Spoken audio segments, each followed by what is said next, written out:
welcome along to Good Morning Transfers. Is this the week Manchester United welcome a new defender but say goodbye to a striker? Well, Ole Gunnar Solskjaer is on the way for you shortly. Yes, the world's most expensive player tells PSG he wants to leave the club, but will Neymar get his wish? Everton fans, yesterday was a busy day for you, but it's time to have your say on your newest arrival, Fabian Delph. The new EFL season is just weeks away, and it's a new era for both Stoke and QPR, who face each other on the opening day of the season. And Chelsea are out in Japan. One of their players has signed a new 5-year contract, but how much game time will he get this season? We'll hear from Frank Lampard on the show. Plus, we will also tell you about the defender who has signed for Norwich this morning. Remember, this is your show. Plenty of ways to get involved. You can use the hashtag #TransferTalk.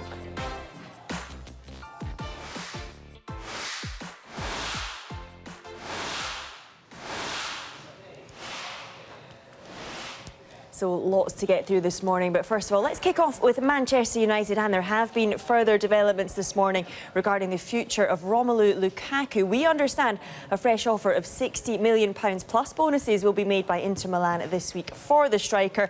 Michael, bring us up to speed. What more do we know? Let's get the elephant out of the room first. I actually feel like I'm on an airline. I do actually feel like I'm on an airline. Can I just say, being on with you guys, it's very important to know where the emergency exits are. Here we go. Yeah, emergency exits are here. You missed that. I missed that one. Right, yes, absolutely. The proposal which Inter Milan would be structured is between 2 and 3 years. It's for a permanent deal, because before they were talking about a loan. That's the key here for me, with bonuses designed to help the Serie A club get closer to their valuation. Now, Manchester United value Lukaku at more than the £79 million they paid Everton. Now, the meetings so far haven't come towards a resolution, but on Saturday, United face Inter Milan. So it's a wait-and-see job. We love a plot like that, though, don't we? Well, that is what we've heard since Ole Gunnar Solskjaer spoke at a news conference earlier today. This is what the United manager had to say about Lukaku's future. The day we start the league, I'm sure everyone who's here will give absolutely everything for Man United. We're going to have a strong team with players who want to give everything. And, there's always rumours, speculations about Man United players, but when the league starts, we batten the hatches down and we stick together as a team. Yeah, so still that speculation over at Lukaku's future. Solskjaer talking about having a committed squad for next season. Inter clearly want their man. Alice, should he go? Well, we know that Antonio Conte really liked him before he moved to Manchester United anyway, so he knows that the manager is behind him, and I think that's a huge lure to be going to the club as well. Interestingly, though, the club, they seem to be mindful of the fact that Manchester United will be wanting to make sure that they can replace him before the end of the window. We've got, less than 3 weeks to go, really. So I think it's interesting. There seems to be a lot of class being, alongside this kind of deal. So I think he's handling it well, and I think the clubs are handling it well, and knowing how much Conte was a big fan of him, I think that's got to be a big attraction, definitely. Yeah, and obviously Inter, they're upping the stakes, it seems. They're coming back. We expect them to come back with this bid. Mark, what do you think? How do you see this one? Should he stay? Should he go? Yeah, this is a huge deal. And I think you have to look at both sides as well, because Inter Milan are desperate to get a proven striker who's got the absolute top quality, and his record speaks for itself. The problem is Manchester United are also going to lose a player of quality who has been proven in the Premier League for them, and despite not being in favour for Ole Gunnar Solskjaer, he has still racked up the goals in the last 2 seasons. So they've got to replace him, like Alice said, which is not going to be easy with, 2 and a bit weeks of the 3 weeks of the transfer window to go. So it's a big challenge, but obviously Inter Milan are having to play by the financial fair play rules, and that is what is making this deal so complicated. Yeah, and Solskjaer said, he used that word committed. He wants players that are committed. I mean, we don't know where Lukaku stands really on this, but how committed is he going to be when there is all this speculation over his future? I think naturally there's going to be an element of a lack of effort, a lack of commitment, because there's so much speculation around his future. But at the same time, it's so interesting that he uses that word commitment when we see so many of those young players at Man United signing up their long-term commitments to the club. So if Lukaku doesn't want to fit into that Ole Gunnar Solskjaer mould of what he sees from his Man United squad, then at the same time he's probably got to assess his options and say, I can move away now. And you can't underestimate the power that the experienced players have on the younger players. It's great putting the youthful energy in a side and just going with that no-fear attitude. But occasionally, particularly in important games, they just need a little bit of guidance from someone who's been there, done it and got the T-shirt. And Lukaku certainly brings that. Yeah, it's crucial for Manchester United this season to keep their best players like Lukaku and Paul Pogba, who are best friends, and add to their squad. That's what's key here, not losing players. They need to add to their squad, add quality. They want to add to their back four, keep David De Gea as well. So it's crucial that you don't lose anyone. Yeah, well, let's pick up on that, Michael, and get to the pursuit of Harry Maguire. And after remaining tight-lipped about the situation, Maguire has now come out and said he does want to leave. So this move looks like it's drawing closer. Do you think now the player himself has spoken out, does that perhaps show a frustration from his perspective, that he's getting frustrated, he wants this move to happen? I wouldn't say it's a frustration, I'd say it's more of an ambition. I think he probably looks at the challenge of Man United. We spoke about it. It's about how players view Man United in this modern society. Do they view Man United as an ambitious project that's moving in the right direction? Or do they view Man United as a club that's kind of fallen from grace and fallen from all those titles under the Alex Ferguson reign? But he's obviously looked at it as the optimistic side of it and looked at it and said that there's good things happening at that club right now. A lot of those young-term players are signing long-term contracts with Ole Gunnar Solskjaer, so they obviously believe in the manager's project. And by saying that and by putting it out there that he wants to leave the club, it kind of implements where he wants his career to go for the next 3 to 4 years. The key, I think, yesterday, Joe, was that Harry Maguire said he would like to leave and move on to either one of the Manchester clubs, but he wouldn't cause any problems. And that's what's the key here, I think. You get some players who threaten to go on strike, this, that and the other, and that's not going to happen with a guy like Maguire. Ultimately, there'll probably be a resolution that will probably suit Manchester United and Leicester, because if Leicester get the fee they're asking for, I think they'll be very happy. Yeah, absolutely. Another player that we've been talking about a lot is David De Gea. Solskjaer will be keen to keep hold of him, and he is confident he'll remain at the club. The Spanish keeper is about to enter the final year of his deal and will be free to talk to clubs abroad from January. He'll play tomorrow, and hopefully we can agree with David, as I've said a few times. I think that'll be up to David and the club to announce if that happens, if and when. Yeah, so Solskjaer confident of keeping hold of De Gea. I mean, how key is it that De Gea stays? And I don't mean just for the team next season, but in terms of sending out a message to perhaps the doubters out there who are saying, and I'm not saying this from my perspective, but there are people saying that United perhaps isn't as an attractive prospect as it once was. So how much of a message would it be if De Gea does stay at the club? It's probably the biggest signing of Man United summer. Regardless of the potential incomings and the new contracts that they're signing David De Gea to a new long-term deal shows that you still have the pull power to attract and keep the best players in the world. We've seen the speculation over Pogba's future. They cannot afford to lose 2 world-class players in the same window. That's if Paul Pogba does decide to leave. David De Gea committing his long-term future to Man United shows, not only to the Man United fans, but makes a statement to the rest of Europe that Man United is still a key player here. And I think also he did have a bit of a tricky end to the season last season, didn't he? And I think that was kind of overhanging. Will he stay? Will he go? And I think for him on a personal level, and also for the fans and for the club as a whole, it needs to be sorted pretty soonish. And they're offering to make him the most expensive goalkeeper in the world. So that definitely touches on. I know it doesn't necessarily mean that the most expensive is the best in the world, but it all ties in together, and that will make a huge statement of intent. A couple of people I've spoken to near Manchester United are relatively confident that Paul Pogba will stay at Manchester United. If he stays, it wouldn't surprise me they gave him more a leadership, maybe vice-captaincy, possibly the captaincy, to make him stay as well. Keeping David De Gea as well would be fantastic as well. You get the impression that that sort of massive fear of De Gea leaving might have gone after the supposed fax didn't get sent to Real Madrid. But of course, as I said before, keeping is maybe just as important as bringing in for Ole Gunnar Solskjaer. Yeah, absolutely. Of course, remember, do let us know what you think as well about everything that we're talking about. Use that hashtag #TransferTalk on Twitter. But let's check in with Dave and the state of play.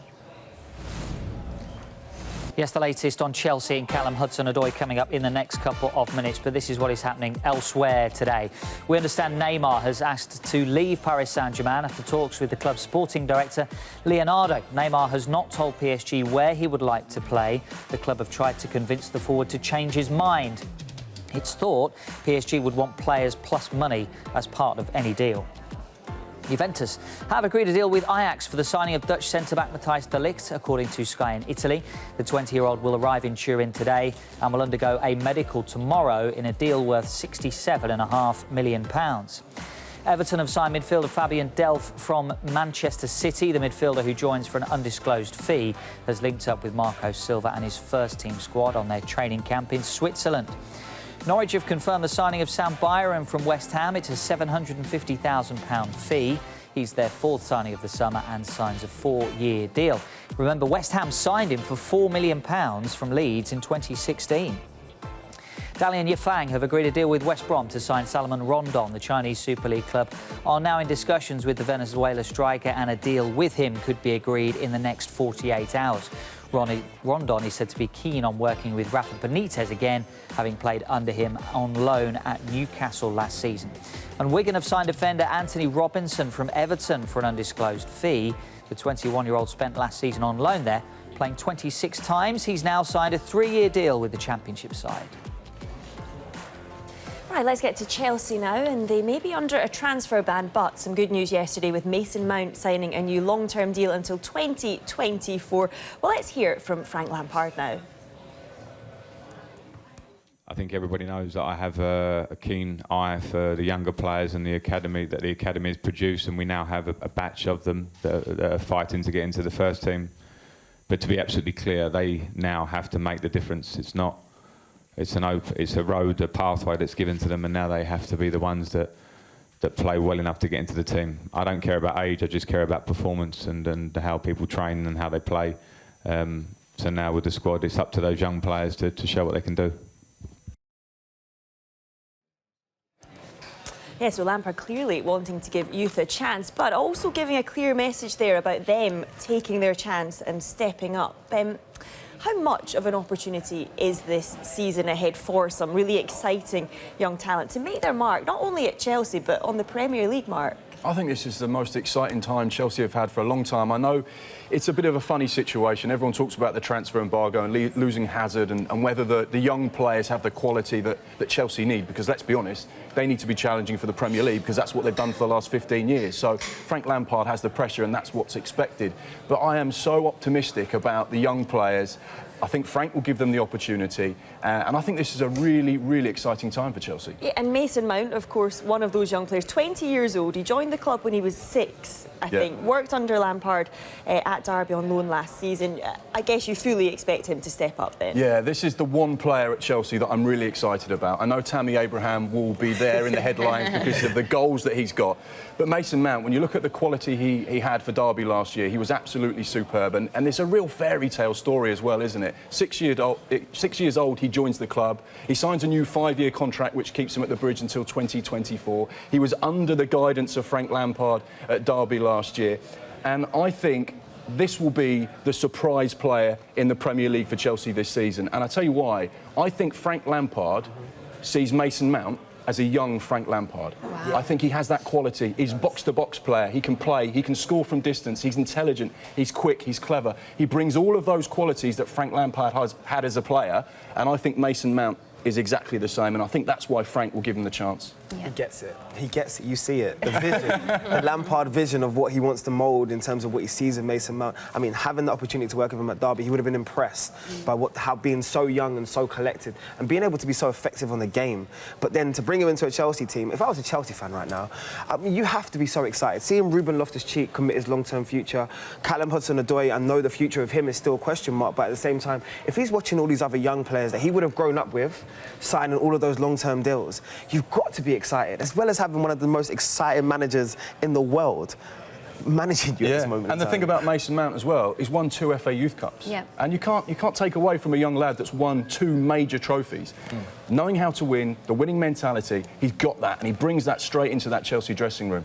Yeah, we're just going to break away from this chat for now because a bit of breaking transfer news to bring you. West Ham fans, stay tuned because Sebastian Haller is on his way to London for a medical. We understand it's going to be a £45 million deal. The Bundesliga club thought to want at least £40 million to sell him. He's 25 years old, and that coming after the departure of Luka Jovic to Real Madrid for £54 million. So looking to recoup some of that. He did have an impressive season in Germany. scoring 15 goals in the Bundesliga, 5 more in the Europa League, as Frankfurt made it to the semi-finals, where they lost out, of course, to eventual champions Chelsea. So West Ham fans, let us know what you think about this one. We will, of course, await all the confirmation, but we understand Sebastian Haller on his way to London for a medical, £45 million deal. We'll give you our reaction a little later as well. But let's get back to Chelsea and Frank Lampard now as well. Another youngster, Callum Hudson-Odoi. We know about all that interest from Germany. He's yet to sign a new deal, but Frank Lampard, it's pretty clear that he wants him to stay. With Callum, of course, I want him to sign and stay here. I said it before I came, just talking generally. I said it when I first got here. He's a player that's come through the academy. He's a player that I think can be a big player for Chelsea and for England. And we, as a club, as a whole, want him to stay, for sure. I think there are a few younger players now that some have signed, some I think will sign over the next month or this season, early parts of the season. And it's important that we move forward on that, and I know as a club we're doing our best to. Yeah, so Hudson-Odoi not given the opportunity he would have liked last season under Maurizio Sarri, out injured, of course, for the start of this season. Alice, how big a part, though, do you expect him to play under Frank Lampard? Well, the injury was an absolutely huge one, wasn't it? Rupturing his Achilles. So I think we can't underestimate that it will take time for him to come back to his full form. But he's still young. He's got so much talent to give. And it must just be a breath of fresh air for Frank Lampard to have come in, knowing what he's done with youth, knowing what he did with the likes of Mason Mount last season. You know, Maurizio Sarri, this last season, was saying, I think Hudson-Odoi needs to be 22, 23 before I, give him the chance he needs to assert his authority and show what he can do. 22, 23, he does not want to be hearing that. And, what a contrast between Frank Lampard and Maurizio Sarri. It's actually a real shame, because these are the two players, Ruben Loftus-Cheek and Callum Hudson-Odoi, the two players I kept hearing from Chelsea fans. It's their time. It's their time. Ruben Loftus-Cheek, an excellent loan spell at Crystal Palace. Yeah. And now they both find themselves injured for the first few months of the season. It's just a shame for them, given they were the two who you probably were questioning their futures under other managers, under Lampard, probably key figures. It's interesting because, as well, Callum Hudson-Odoi is being judged as a 22 or 23-year-old. Yeah. He's only 18. Yeah. So true. He's a youngster, and he's had this impact already. With an England cap? Yeah. With an England cap at 18. Yeah. And whilst he was a bit part player last season, you have to judge him as an 18-year-old, and he has excelled. And I think that's the most exciting thing about him. Remember, he's 18, but he will build and build and build, and that's where it's exciting for him, because he's got the room to improve. I just think it's important at this stage, and I think Chelsea will do so, to protect him. I think just to understand his age and understand that he's still very inexperienced. I know there was a lot of media pressure, to be honest, by us putting him and putting Maurizio Sarri last year to give him the opportunity in the first team, because it's not often that you start for your national team before you actually start for your club team. Yeah, so exactly. we did create a lot of pressure, but it's only because we can see the talent. But at the same time, we need to understand from a managerial perspective, you need to protect him now, especially coming back from an injury. You need to protect him because of his age, and you need to also protect him because of the hype and attention that surrounds him. He is still a teenager, but there's no doubt about it. The talent is there. Yeah, and he won about 9 trophies at youth level under Jody Morris. Yeah, there you go. No, it potentially is really exciting times at Chelsea. Just a couple of other lines to bring you as well. Swansea, they're considering a season-long loan offer to Chelsea for their attacking midfielder Casey Palmer. We're expecting contact to be made today, so we'll update you on that as soon as we have anything. And Ethan Ampadu hasn't travelled with Chelsea to China. He's expected to go out on loan, so we will keep an eye out on that as well. And just before we move on from Chelsea, we do have some pictures to show you as Chelsea arrived at the team hotel earlier today. And how about this? Is that David Luiz and David Luiz? Oh my goodness, do my eyes deceive me? What do we think of that? Good look up? No? It's definitely the hair. It's got to be the hair. Fantastic head of hair. I hope I get that when I'm 40. Fantastic. Oh, You've got a fantastic head of hair now. You do indeed. Great support out there. Great support. Yeah, no, absolutely right.